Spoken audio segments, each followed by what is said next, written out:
Hello, I am Shivi Saxena, TGT from Gyandeep Senior Secondary Public School. Students chapter number 4 geography का जो आपका इसके question answer आपको अभी नहीं मिले हैं वो मैं क्वेश्चन आंसर आपके लिए पूरी एक्सरसाइज लेकर के आ जाई हूँ जिसे आप इससे कंप्लीट कर सकते हो। इसके साथ साथ आप इसकी एक्सप्लेनेशन भी समझ सकते हैं कि मैं आपको इस चैप्टर में क्वेश्चन के द्वारा क्या बताना चाहती हूँ। ठीक है, तो सबसे पहले बच्चों हम इसके ट्रू फॉल्स कर लेते हैं। ट्रू फॉल्स में नंबर 1 पॉइंट पर आपका political maps show natural features, it is false. Okay, second one is secondary division are the subdivisions of the primary scale. True. The magnetic needle always points east-west in a meridian's compass. False. Latitudes and longitudes, the coordinate systems from the basic grid of a map. True. And next one is for you. The key or the legends of a map helps us read the codes of a map. True. ठीक है, इस तरह से आप इसको कर लेंगे। After that we will find fill-ups. Okay. The art of map making is called cartography. Okay, second for you is maps used at village level are local levels to measure land are called cadastral maps. The arrow depicting the cardinal point on the top of a map shows northern direction. Okay. Next, a atlas is a collection of maps. आप इन सभी fill-ups को बहुत अच्छे से कर लेंगे, कहीं कोई मिस्टेक मत कीजिएगा। स्पेलिंग ना समझ में आए तो बुक से जरूर चेक कीजिएगा एक बार। After that you will write on your notebook. MCQs. Number 1 MCQ, which of these statement is correct? Answer is for you. A map is able to reproduce the Earth's surface perfectly without any distortion. Okay. Next for you, a collection of maps is called an atlas. Clear है? Atlas कहते हैं maps की collection को। ठीक है। Third one is cadastral maps are maps showing village level features. ठीक है, cadastral map वो होता है जिसमें विलेज लेवल को शो किया जाए। Next is the scale of A maps in the ratio between the distance on the map. Clear? Now next for you is after that 1, 2 and 5th, the key of a map. The key of a map is answer is for you, helps us important and understand information contained in a map. Clear? Now 6.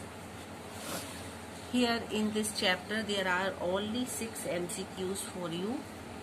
Which of these statements is correct? A sketch is a freehand drawing that is not to scale. Okay, this is the right answer for you in MCQs. So students, I think that you will maintain this chapter very carefully, very attractive in handwriting. Okay, now question answer for you. Question number 1, what is a map? Distinguish between a map and a globe. So answer is here, map क्या है? और map और globe में क्या अंतर होता है ये समझाइए. So a map can be defined as a map can be defined as a three-dimensional as representation of a whole part of the earth. Two dimensional map वो होता है जो 2 डायमेंशनल के रिप्रेजेंटेशन से पूरा हमें एक बार में दिखाई दे जाता है. For example, this is your notebook. You can imagine that this is the Atlas. Okay, and in 2 pages you can show and you can watch fully map in your atlas. Okay, so map is the 2-dimensional representation 1 and 2. Okay, and next answer of this question is globe show very few details, show the shapes and size of a place accurately. Globe से हमें केवल size और shape का अंदाजा लगता है, जबकि map क्या करता है, it contains large amount of detail. The shape and size of a place get rightly distorted. It can view the enriched world at glance in a word map. Okay, this is the map definition. Now turn your page.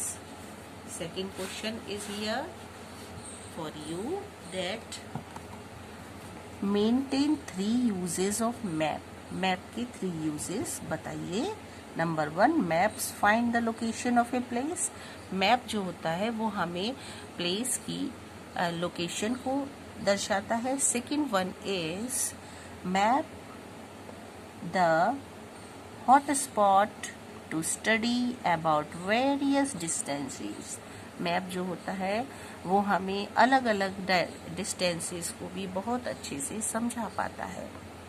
Third, study the distribution of resources. आप कोई भी जानकारी लेना चाहते हो अगर, तो आप मैप में उसको अच्छे से शो कर सकते हो. कोई भी रिसोर्सेज के बारे में जानना चाहते हो उसको आप मैप में अच्छे से स्टडी कर सकते हो. नाउ चलिए students, question number 3 for you. Right A detail note on the different types of maps. कुछ डिटेल बताइए अलग अलग तरीके के मैप्स का. On the basis of use, natural features, cultural features, specific information to graphic maps, color maps, and defense maps, revenue maps. You can in this map, these things you can show in your uses map. Next, on the basis of scale, इसमें आप बता सकते हैं small scale maps act as large scale maps to help to a graph as a cadastral maps. ठीक है, large scale जो इसका होता है, आप बेसिस ऑफ द स्केल पर अगर आप देखते हो तो जो स्मॉल स्केल होता है मैप का, उसको हम एक लार्ज स्केल के रूप में किस तरीके से चेंज कर देते हैं. मतलब अगर 1 किलोमीटर डायरेक्शन दिखाना है हमें, तो उसे हम 1 सेंटीमीटर में दिखा सकते हैं. तो ये हमें मेजरमेंट बनाना पड़ता है अपने मैप्स का. ये आपने डेफिनेशन में समझा था. Now question number 4 for you.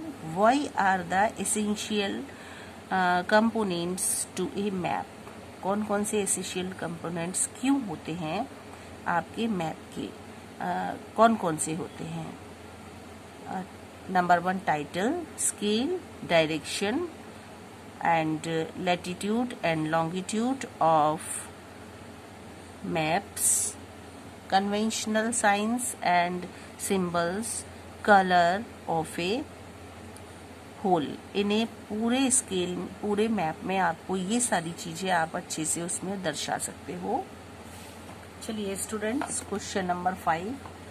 What do you understand by the scale of a map? This is the answer of you. State the ways in which maps are represented? Answer is the scale of a map is defined as a notice between rectangle between distance and the map and the curves providing distance on the ground. Map scale are represented in three ways: verbal or statement, fraction and liner scales. Okay, now question number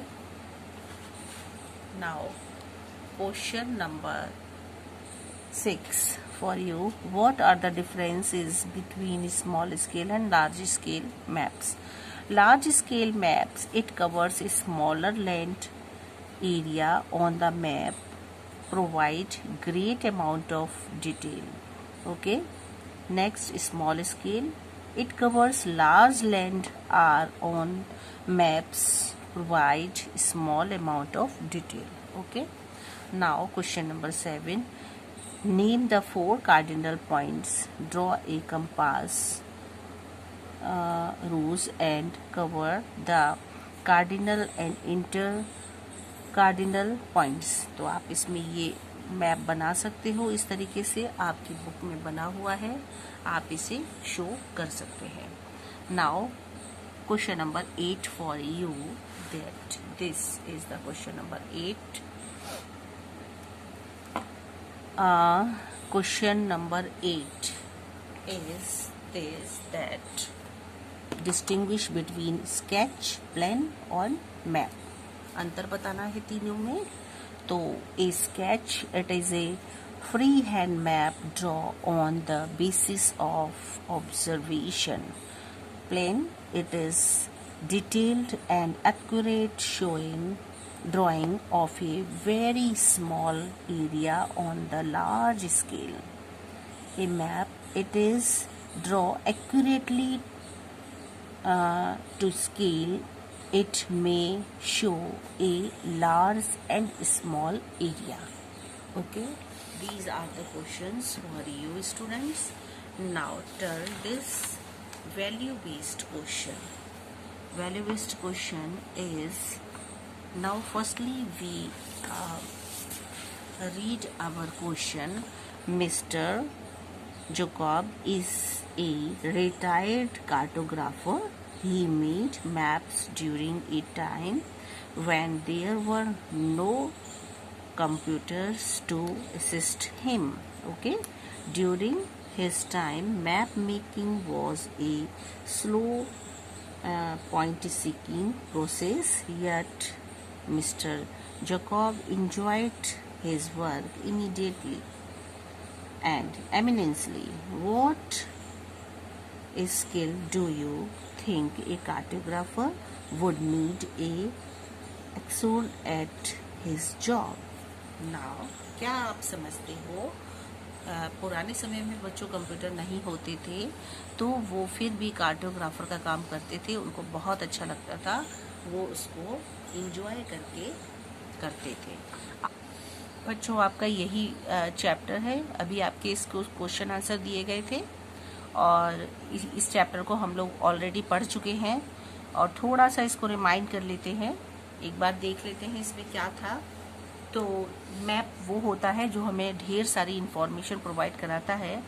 जितनी information हम globe से लेते हैं तो उसे हमें turn करना पड़ता है, लेकिन जो मैप होता है या एटलस होता है उसमें हम एक बार में ही ढेर सारी जानकारी ले लेते हैं. कोई भी डिटेल्ड इन्फॉर्मेशन अगर चाहिए होती है तो वो हम मैप के थ्रू आसानी से प्रोवाइड कर सकते हैं. फिर इसमें बच्चों क्लासिफिकेशंस बताए थे मैप के, कि मैप कितने तरह का होता है. तो 2 टाइप्स का बताया गया था इसमें, based on use and based on scale. तो यूज में आपको political map, physical map, thematic map, topographical map and cadastral map, defence map and revenue maps, ये मैप्स बताए गए थे इसमें हम लोगों ने धीरे धीरे सभी कुछ इसमें समझ लिया था. और स्केल के बेस पर किस तरीके से होते हैं, इसमें लार्ज स्केल और स्मॉल स्केल 2 टाइप से बताया था. फिर इसमें एटलस मैप होता है जो मैं आपको ऑलरेडी बता चुकी हूँ. इसमें कैडेस्ट्रल और टोपोग्राफिक मैप मेन रूप से होते हैं इसके दो। फिर आप जब और आगे बढ़े थे तो आपने देखा था इसमें फिजिकल मैप क्या होता है। फिजिकल मैप आपको पता है, जिसमें mountains, plateaus, hill ranges, plain areas जो होते हैं, रिवर, लेक्स, सीज या फिर ओशंस, इनके बारे में अगर हम बात करें तो इसको फिजिकल मैप के अंतर्गत लाते हैं और इसको हम रिलीफ मैप भी कहते हैं। एक तरह से ये नेचुरल फीचर्स को दर्शाता है, ठीक है, जो हमारे प्राकृतिक रूप से सीन होते हैं उनको हमें ये शो कराता है।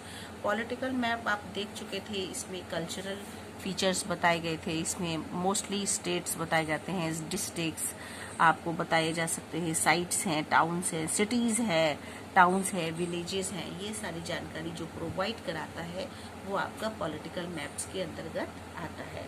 फिर आप थेमेटिकल मैप पर आ गए थे बच्चों। इसमें आपने देखा था थेमेटिकल मैप उसको कहते हैं जो किसी स्पेसिफिक इंफॉर्मेशन, पर्टिकुलर किसी इंफॉर्मेशन के बारे में बताए, जैसे किसी रेनफॉल के बारे में बताना है या फिर पॉपुलेशन या इंडस्ट्रीज, क्रॉप्स, टेम्परेचर बताना है, वेजिटेशन बताना है।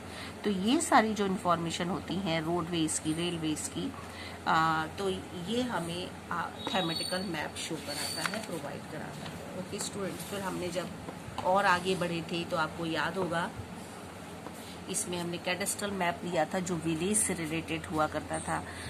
अगर किसी विलेज की इंफॉर्मेशन देनी है, उसके स्ट्रीम्स बताने हैं, सेटलमेंट्स बताने हैं, स्कूल्स बताने हैं, टेम्पल बताने हैं, तो हम किसके थ्रू बताते हैं, कैडेस्ट्रल मैप के थ्रू समझाया जाता है। फिर कंपोनेंट्स आपने मैप के देखे थे क्या क्या होते हैं, मतलब मैप जब बनाया जाता है तो कौन कौन से कंपोनेंट्स लेके चला जाता है जिससे कि मैप तैयार किया जाता है। तो ऐसी कौन कौन सी कंपोनेंट्स होते हैं, तो उसमें सबसे पहले आप टाइटल डिसाइड करोगे, फिर आप स्केल डिसाइड करोगे उसका, फिर स्केल में भी आप ये देखोगे कि आपका जो स्केल है वो वर्बल है या फिर रिप्रेजेंटेटिव है या फिर लाइनर स्केल है, किस तरीके का है, large scale, small scale, maps दोनों ही तरह का है, ये आपको डिसाइड करना होगा, तब जाकर के एक अच्छा मैप तैयार होता है, ठीक है। फिर आप और आगे आए तो आपने इसमें देखा डायरेक्शन क्या होता है, तो आपको डायरेक्शन का पता चला, east south direction, north west south direction, ये सब क्या होते हैं, तो आपने इसमें ऑलरेडी देखा था। ये आपके 2 पॉइंट्स होते हैं और ये 2 पॉइंट्स होते हैं, इसमें आपने देखा था ये आपका इसमें पॉइंट्स 4 पॉइंट्स में इसको डिवाइड कर दिया था। इसके जो बीच के पार्ट्स होते हैं वो भी आपके इसी से रिलेटेड होते हैं, ये आपको समझा दिया गया था किस तरीके से डायरेक्शंस का डिवाइडेशन किया जाता है। फिर लैटिट्यूड्स, लॉन्गिट्यूड्स आपके मैप्स पर किस तरीके से शो किए जाते हैं, किस तरीके से उनको बनाया जाता है, क्या सिस्टम होता है, और उस पूरे जो लैटिट्यूड्स लॉन्गिट्यूड्स होते हैं उनके लाइंस को मिला करके उसको ग्रिड कहा जाता है, ये भी आप समझ चुके थे, ठीक है। की ऑफ लीजेंड्स क्या होता है ये भी आपने देख लिया था, इसमें बताया गया था कि की ऑफ लीजेंड्स का क्या मतलब होता है। ये किसी सिंबल को बताते हैं, है ना, किसी साइन को बताते हैं, या फिर कलर या पैटर्न अगर आपको डिसाइड करना है तो वो आप उस मैप में से डिसाइड कर सकते हो। तो फिर उसके अलावा आपने इसमें देखा था स्केच एंड ए प्लान क्या होता है। एक स्केच और प्लेन जो हम बनाते हैं वो कहते हैं ना कि जरा फटाफट से एक स्केच बनाओ, किसी अच्छे से स्कूल का स्केच बना के दिखाओ, या फिर प्लान क्या किस तरह से इसका है वो आप बताइए, मतलब क्या किस तरह से इसको प्री प्लान किया गया है वो समझाना। ये for example these are the diagrams in maps of in this book, you can show this that this is the plane, एक प्लेन बना हुआ है किसी स्केच का, उसको आप देख सकते हो इसमें किसी प्लेस का, जगह का। इसी तरह से यहाँ पर एक ये बनाया हुआ है स्केच किसी प्लेस का, जगह का। तो इस तरह से जो बनाए जाते हैं ये आपके या तो प्लेन के अंतर्गत आते हैं या स्केच के अंतर्गत आते हैं, ये भी आपने देखा था। डेवलपमेंट्स इन कार्टोग्राफी, किस तरीके से आज के समय में कार्टोग्राफर्स का जो डेवलपमेंट है बहुत ज़्यादा है। कैसे कि अब आज के समय में कंप्यूटर यूज़ होने लगे हैं। पहले आपने देखा था कंप्यूटर का यूज़ नहीं हो पाता था, अब कंप्यूटर भी यूज़ में आने लगे हैं। उससे उनको बहुत फटाफट, बहुत जल्दी से उसमें से वो एक मैप को निकालना होता है, उसको प्रिंट करके निकाल सकते हैं और इतनी प्रॉब्लम्स नहीं आती हैं जितनी कि पहले बनाने में आया करती थी। लेकिन लोग बनाते थे, इंजॉय करते थे उसको भी, वो भी उनका एक हॉबी होती थी, जॉब होता था, वो करते थे। तो इस चैप्टर में आपने यही सब कुछ देखा था, क्वेश्चन आंसर्स आपको मिल गए हैं, आप इसके कर लीजिएगा। मैं PDF में भी इसके क्वेश्चन आंसर आप लोगों को भेज दूंगी, जिससे कि आप इजीली देख सको, उसको क्लोज करके समझ सको, कर लीजिएगा। ओके स्टूडेंट्स, वर्क पूरा कंप्लीट करने के बाद में सारे स्टूडेंट्स अपनी नोटबुक को असाइनमेंट के लिए उस पर कवर आपका होना चाहिए प्रॉपर, और सारे क्वेश्चंस के बीच में जो आप लाइन करते हो वो प्रॉपर होनी चाहिए, उसमें टेबल और पैटर्न बना लीजिएगा अपना। और इसके अलावा आप जो भी क्वेश्चन आंसर्स लिखते हो वो बहुत अच्छे हैंडराइटिंग में लिखिएगा, उसमें इंडेक्स भी फिल होना चाहिए आपका। ये जितनी भी चीज़ें होती हैं जो आप शुरू से करते आ रहे हो और आपको मालूम है क्या करना है, table, pattern, index, name slip, cover, ये सारी चीज़ें होंगी, तब आपका कंप्लीट माना जाएगा आपका नोटबुक। ओके स्टूडेंट्स, इतना सब कुछ करने के बाद में कोर्स कंप्लीट हो चुका है आपका। सारे क्वेश्चंस कर लीजिएगा, फिर आपको सारे नोटबुक स्कूल में पहुंचाने होंगे करेक्शन के लिए। Okay students, okay, bye bye.